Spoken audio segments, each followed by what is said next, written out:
welcome to Pirate News. I'm Kara Eckert. And I'm Antonio Dunston. Today we'll give you the latest from across campus, tri-state area, and the globe.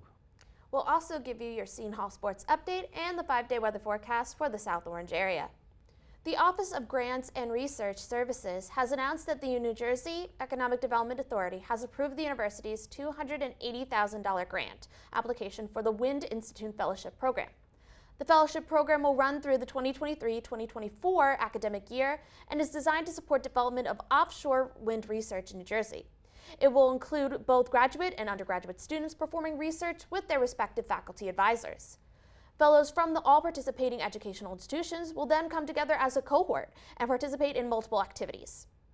As the 2023 NFL Draft inches closer, the Center for Sports Media at Seton Hall University will present a panel of experts on the National Football League. The event is scheduled for Monday, April 24th at 3 p.m. in the Jubilee Auditorium and will be live streamed. The panel will discuss the NFL's rise to domination of the American sports scene.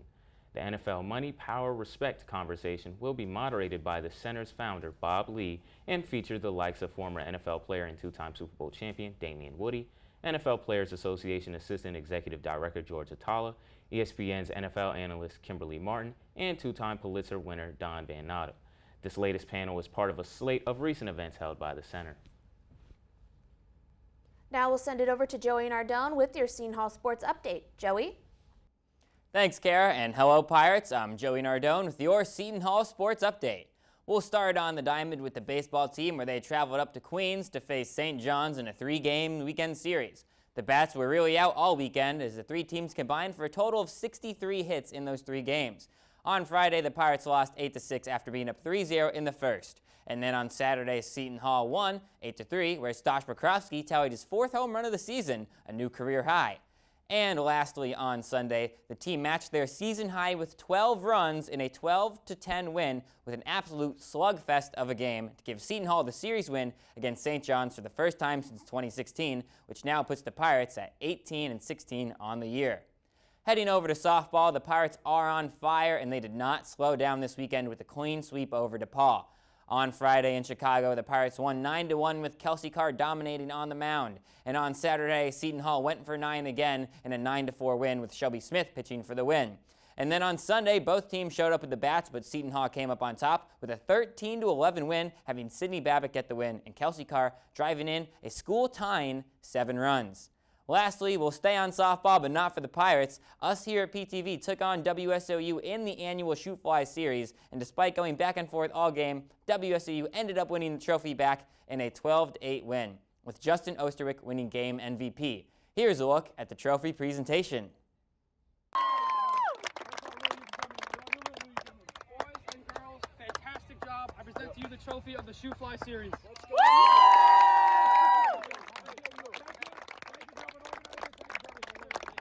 Fantastic game. Fantastic.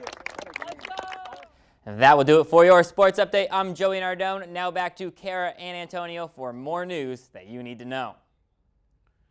Thanks, Joey. Catherine A. Foster, the 16th president of the College of New Jersey, announced her decision to step down as president at the end of this academic year. Following a year-long sabbatical, Foster, who holds a Ph.D. in Public and International Affairs, will join the college's political science faculty. She has led the institution since July 2018. After nearly 40 years in higher education, the last 11 of them as president, I am motivated to return to the classroom, wrote Foster. There are few things I have enjoyed more in life than working with students and supporting their success, she added. Rutgers University and union representatives have reached a tentative agreement for new contracts, with several faculty unions ending the 5-day strike. Rutgers stated early Saturday that the agreement on the framework on economic issues was reached this past Friday night with help of New Jersey Governor Phil Murphy. The union representing professors, graduate student workers, and part-time lecturers told their members that they had agreed to suspend their strike and return to work with the stipulation that there would be more issues that needed to be resolved before members could vote on the agreement. Rutgers stated that the agreement, which is retroactive until July, will increase salaries across the board for EOF counselors and full-time faculty at least 14% by July of 2025. It also includes a 43.8% increase in per credit salary rate for part-time lecturers, as well as increasing minimum salary for postdoctoral fellows and associates, strengthening their job security, providing other support to TAs and graduate assistants, and substantially increasing wages. Authorities in Newark are reporting on the arrest of Mr. Abdullah Jr. Negron, who is a 36-year-old resident of Newark. Negron was wanted in connection with a robbery that occurred on March 2nd. Police said that at 9 p.m. the victim was walking in the area of Jackson Street near Ferry Street, was approached by two Hispanic males who struck him, rendering him unconscious, before stealing his gym bag and wallet. According to Newark police, the gym bag reportedly contained $500 and the wallet contained a debit card and other personal property.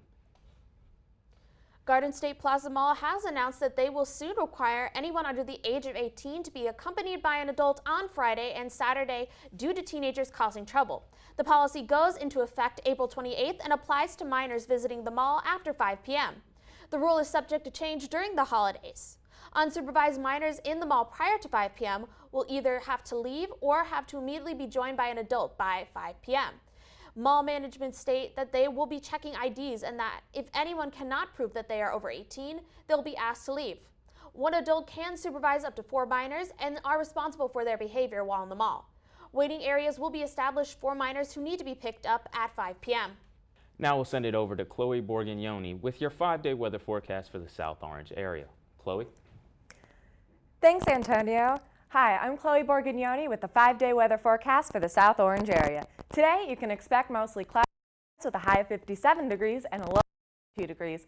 The clouds will stick around for tomorrow, and the high will be a high of 65 degrees and the low will be 46. The clouds should clear up on Thursday and the sun will be out for most of the day. The high will be a nice 69 degrees and a low will be 52. The weekend will get underway with warm sunny skies. The high will be 81 and the low will be 60. Finally, the clouds will come back for Saturday with a high of 77 and a low of 60. That'll do for your 5-day weather forecast for the South Orange area. Once again, I'm Cloe Borgognoni. Now back to Kara and Antonio at the desk with more news from across the country. Thanks, Chloe. 2 people have died and 4 are injured after an unidentified gunman fired into a crowd of hundreds in Chickasaw Park in Louisville, Kentucky at 9 p.m. Saturday night, according to police. There are no suspects in custody, and police asked the public for any information, although Louisville Metro Police Department Deputy Chief Paul Humphrey stated that, as of now, we have no witnesses. Mayor Craig Greenberg stated at the scene that this has been an unspeakable week of tragedy for our city, referring to the shooting at a bank in Louisville earlier in the week. On Monday, we lost 5 fellow citizens to a horrific act of workplace gun violence. Now, 5 days later, we are at another scene of a reckless act of gun violence. Police have not identified the 2 people killed, other than stating that they are male, and that those who are injured were 1 woman and 3 men. As of Sunday morning, 1 of the injured has been released from the hospital, and the other victims has been listed as critical but stable condition, according to police spokesperson Alicia Smiley.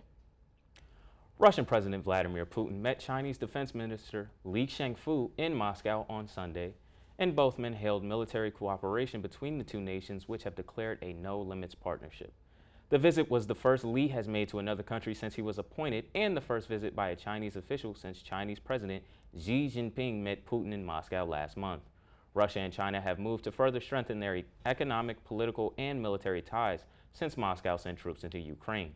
Ukrainian forces, though, are finding a growing number of components from China in Russian weapons used in Ukraine, despite China repeatedly denying sending military equipment to Russia.